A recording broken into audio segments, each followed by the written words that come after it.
Hello guys, welcome back on YouTube channel. आज हम आपको सुनाने वाले हैं अपनी MT-15 की स्टॉक एग्जॉस्ट की नोट। अब बताइए कैसी लग रही है। चलो पहले गाड़ी को कर लेते हैं न्यूट्रल। और ये न्यूट्रल करने के लिए थोड़ा सा इसको आगे पीछे करो, ये हो गई न्यूट्रल। अब इसकी दूसरी साइड जाके किल स्विच को ऑन करो, सेल्फ स्टार्ट।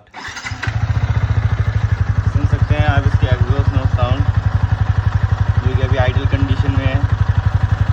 अब थोड़ा सा रैप करके सुनाते हैं आपको।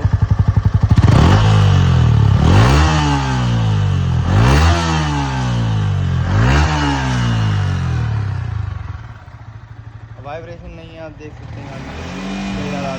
कोई वाइब्रेशन नहीं।